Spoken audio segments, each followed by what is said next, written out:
ناظرین آج ہم بات کریں گے پنجاب میں ایک اور پیکج کا اعلان کیا گیا ہے. اس کے اندر بتایا گیا ہے کہ وزیر اعلیٰ پنجاب مریم نواز صاحبہ نے اس وقت جو آنے والا رمضان ہے اس کے اندر ایک پیکج کا اناؤنس کیا ہے. نگہبان رمضان پیکج اس کا نام رکھا گیا ہے. اب معاملہ یہ ہے کہ لاکھوں لوگ بستے ہیں پنجاب کے اندر جو کہ ضرورت مند ہیں, ان کو یہ کس طرح دیا جائے گا اور اس کا طریقہ کار کیا ہوگا, کس طرح جو لوگ پریشان دکھائی دیتے ہیں معاشی طور پہ ان کا خیال رکھا جائے گا. اس کے اوپر بات کر لیتے ہیں. مسلم لیگ نون کے رہنما ہیں عبدالرزاق صاحب, بہت شکریہ سر ٹائم دینے کے لیے. تھوڑا سا ہم جائیں گے جاننا کہ کس طرح رمضان پیکج کا جو اناؤنسمنٹ ہوا ہے اس کے اندر کس طرح شفافیت کو برقرار رکھا جائے گا, رجسٹریشن ہوگی یا وہی ہم دیکھیں گے کہ جی لائن لگی ہوئی ہے اور کئی لوگ جو ہیں وہ رسوا ہو رہے ہیں. تھوڑا سا اس حوالے سے بتائیے گا. جی ہیلو جی عبدالرزاق صاحب. جی میں اس میں آپ کی بات کو آگے لیتے ہوئے پہلے تو آپ کا شکریہ ادا کروں گا کہ آپ نے مجھے لائیو لیا اس میں, اور دوسرا میں یہ بات بڑی وضاحت سے کرنا چاہتا ہوں کہ ہم نے جو پنجاب میں جو محترمہ مریم نواز صاحبہ نے پروگرام دیے ہیں وہ انتہائی انقلابی پروگرام ہے. اس میں جیسے معذور لوگوں کے لیے فنڈ, جیسے کرسچنز کے لیے فنڈ, کارڈز جو ہیں وہ بننے ہیں اور معذور لوگوں کے کارڈز ان کے اکاؤنٹ میں جانے ہیں, اسی طرح کے اور بھی جیسے وظائف بچوں کو دیے گئے ہیں. اور یہ رمضان کا پروگرام جو ہے بالکل اس کے برعکس بہت ہی اچھا ہوگا.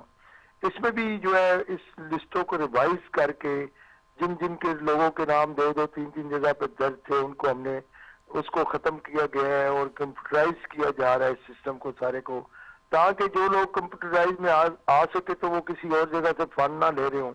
اور یہ اس میں خاص طور پہ یہ کوشش کی جا رہی ہے کہ لوگوں کو لائنوں میں لگا کر ہم کوئی کسی قسم کا ایسا پروگرام نہیں دینا چاہتے. اگر ایسا نہیں ہوگا لائنوں میں لگا کر تو پھر سر کس طرح مینج ہوں گی چیزیں؟ تھوڑا سا لوگوں کے گھروں میں جائے گا انشاءاللہ. سر گھروں میں کیسے پتہ چلے گا کہ کس گھر میں جانا ہے؟ رقم کی صورت میں جی انشاءاللہ. سر کس طرح رجسٹریشن ہوگی, کسی طرح معلوم پڑے گا نا مجھے ضرورت ہے تو میں کس طرح رابطہ کروں گا, وہ بھی بتائیں ناظرین کو کس طرح یہ چیزیں مینج ہوں گی. یونین کونسل کے جو سیکٹریز ہیں اور اس کے ساتھ ہمارے اسٹاف جو ہے وہ commissioner office D C office کے ممبرز ہیں, باقی لوگ ہیں, وہ سب کام کر رہے ہیں اس پہ. اس کو کمپیوٹرائز کیا جا رہا ہے تاکہ کوئی دو تین جگہ پہ نام نہ لے سکے اور جو بھی ہے وہ ایک جگہ سے لے سکے. اور یونین کونسل لیول پہ اس کو آرگنائز کیا جا رہا ہے اور پھر ان لوگوں کی کلیئرنس کی جائے گی کہ یہ کئی لوگ جو ہے یہ اچھے گھروں کے لوگ تو نہیں لے رہے, غریب گھروں میں جائے, بیوہ عورتوں کے پاس جائے, ان کی مدد ہو اور ایسے لوگوں کی مدد ہو جو انتہائی زندگی مشکل حالات میں گزار رہے ہیں. تو یہ ایک بہت بڑا پلان ہے جو نقدی کی صورت میں ان کے گھروں تک پہنچے گا اور ان کی جو عوام کے سامنے جو ہے نا شاید ایسا نہ ہو کہ ان کی تذلیل کی جائے جیسے آٹا لائنوں میں لگ کر کیا جاتا تھا.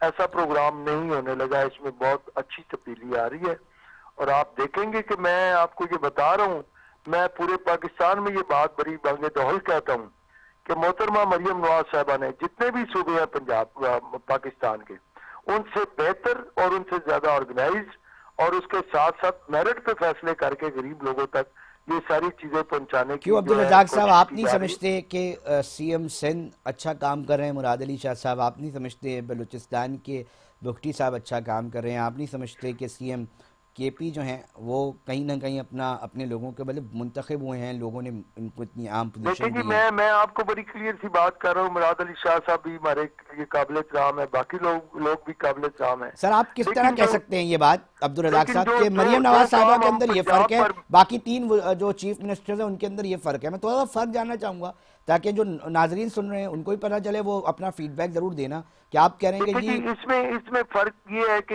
اس کو سارا جو ہے نا اس کو ہم کمپیوٹرائز کر کے لے کر آ رہے ہیں تاکہ اس میں کمپیوٹرائز تو دیگر وزراء بھی کر سکتے ہیں سر, دیگر وزراء بھی کر سکتے ہیں نا کمپیوٹرائز.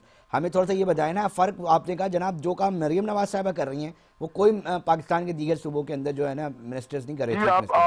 آپ اس کو دیکھ لیں, ہمارے پچھلے پروگرام دیکھ لیں, دیرانی پروگرام دیکھ لیں, اپاہج لوگوں کے لیے پروگرام دیکھ لیں, آپ اس کے جو ہم نے کالجز میں وظائف دی ہیں اس کے پروگرام دیکھ لیں, یہ بالکل انڈیپینڈنٹ ایک ٹریکٹر سکیم دیکھ لیں, ذمہ داروں کے لیے جو قرضے ہیں وہ دیکھ لیں, یوتھ کے لیے جو قرضے آ رہے ہیں وہ دیکھ لیں.